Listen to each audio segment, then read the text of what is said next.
Hi guys, I hope you're all having a good Sunday.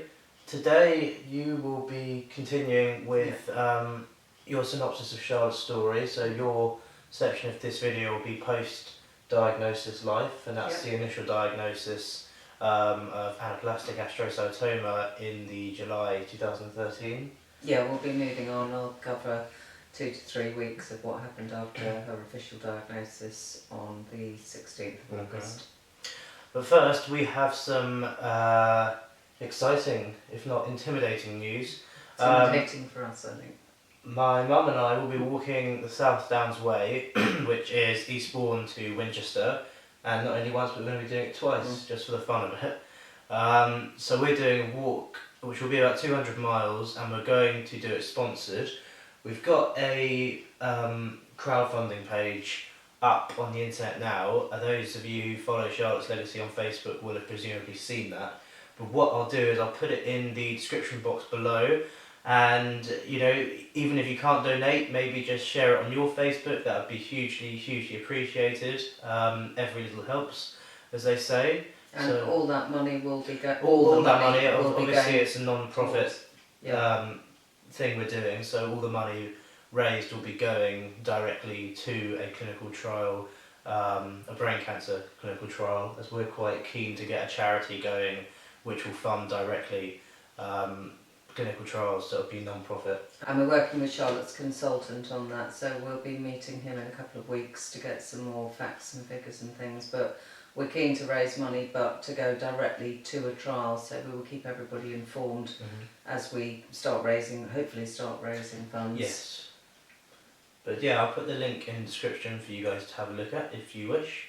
But for now, I'll leave you to continue on. Yeah, I think Miles will, because he wasn't really there for quite a lot of this journey. Okay, so I'll leave you guys to have a look at that. And now what I'll do is I will leave you in your hands. Yep. And you will continue with Charlotte's journey.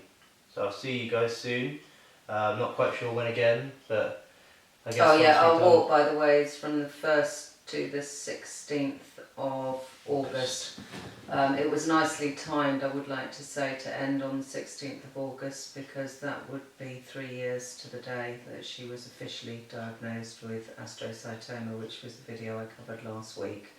So we probably won't be doing any videos, but we're hoping to do some as we go along the South Downs Way. Yes. And it is very hilly, so... Yes. No, it should be good though. It should be good. It's something we've wanted to do for a long time, so we're pleased to be doing it. So I now move on. After we had the diagnosis, we were then asked to go back to the Marsden, and I can remember it so well. I can remember the room that we were standing in when we were talking to the consultant, and I said to him, "What about radiotherapy?" And I remember he stood there with his arm folded and his other hand under his chin, and he said, no radiotherapy. So I said, "So what are we doing?" So he said, "Well, just chemotherapy." Bear in mind, we knew nothing about chemotherapy, what it entailed or anything else. All I know is that they were going to give her chemotherapy fairly rapidly. So with that, you'll have to excuse me, because I will have to go back to notes on this, because there's quite a few bits and pieces on this. Sorry about that. The next day after that, we actually ended up going back to our local hospital. Charlotte was screaming in pain. We didn't know what was happening. All her hands locked, and they thought that it might be a lack of calcium. They weren't actually too sure themselves what it was. We ended up at our local hospital, and then they blue lighted us back up to the Marsden. So this was only the next day. So we were blue lighted back up to the Marsden, and they seemed to get things under control. You have to bear in mind, with Charlotte, the bloods became, every single week we were having bloods. It just became a routine thing. What they were worried about with some of the chemotherapy that they were giving her, they didn't want to give it to her through the veins in her hand, because it would wear that vein out. So what they did, they wanted to insert something called a portacath, and I think I know she covered one of these in her video. A portacath is something which they're making, hers was an incision just under here, and it's like a small piece of plastic. Well, it's not small, it's about the size of a 50p piece, And I would just have to read you the description of what it actually says. Sorry. It's a small medical appliance and it's installed beneath the skin, and a catheter then connects the port to the vein. So it makes it a lot easier for them to administer drugs. They could put one sort of needle in but administer several things off it. Now, she was told that, it was it was a straightforward operation. There wouldn't be much pain afterwards. The pain afterwards, I remember, she was just in tears, and she woke up from the operation just screaming, "Get this thing out of here. I don't want this piece of plastic." And with it, when she was on the steroids, she'd gained an awful lot of weight.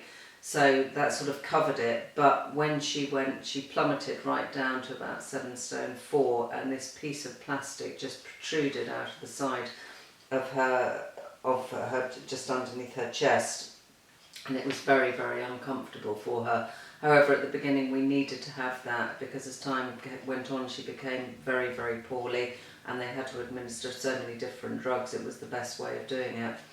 So that took us up to the end of August, and things sort of muddled along a bit. And at the beginning of the September 2013, she kept getting this really awful pain, she said, in her arm. It was a heaviness. She couldn't understand what it was, and she was complaining of it. And we were backwards and forwards to our local hospital asking what the problem was. Nobody seemed to be able to get to the bottom of it. Somebody said, well, maybe you'd slept awkwardly on it. We had x-rays, we had this, we had that. Nothing seemed to work. And then horrendously, on the morning of the 12th of September, I don't need my notes now because this is another story I can just remember. It was very early in the morning, it was about 6 o'clock, and Charlotte just wanted heat packs because she was in so much pain. And she said to me at 6 in the morning, "Mummy, can you get me a heat pack? I need something for my arm, it is so, so sore." So I went into the kitchen to warm the heat pack up in the microwave, and I went back into the bedroom. I dropped the heat pack immediately. She was bolt upright in bed. Her hands were sort of locked in this position, her head was down. She was just staring. I've never seen anything like it. I screamed for my husband to come down. He came tearing down the stairs. I screamed, "Get an ambulance, get an ambulance." And we got in contact with the ambulance. "Is she breathing?" And well, it was just so horrendous. I just kept screaming, "Just please, could somebody come here quickly?" I didn't know what was going on. I was absolutely beside myself. I thought that at that point that we'd probably lost her. They told us to lie her flat. She was just a dead weight. We couldn't even move her, but we did manage to. And then 3 ambulance people turned up, and we got blue lighted again up to our local hospital. I was beside myself totally. There was no response from her when we got up there. We were put in the high risk unit. There was nothing, and they said the next 2 hours would be critical. We were taken into a side room, and we were told that we could lose her. I phoned her boyfriend and his mother, and they came over. And ironically, we laughed about it afterwards, but at the time I didn't. When he walked in, she sat bolt upright and was sick, and then just went straight back down again. They told me that she had to have a CT scan, so we went to the CT scan.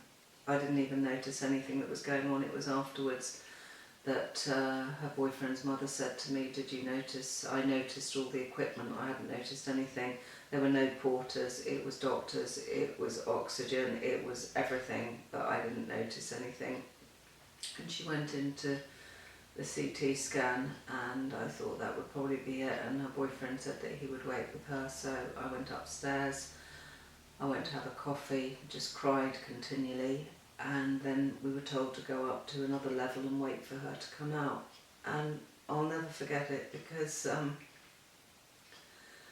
remember standing by the window, and the bed came through, and she just started waving at me. And she said, "I'm so sorry. I'm so sorry that I gave you such a shock." She said, "I could hear you screaming for the ambulance men, but I couldn't see anything. I couldn't say anything." And then I can't remember what happened after that. And I just couldn't believe it, that she was actually there.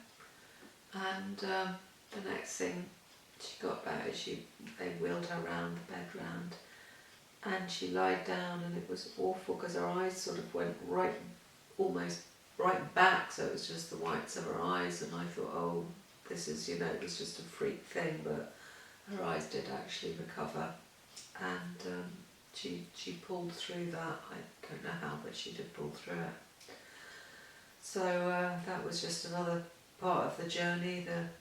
So many ups and downs throughout it. Next week I'll be covering that. Yeah, things did sort of get even more. Next week I'll be continuing with the story. I'm sorry,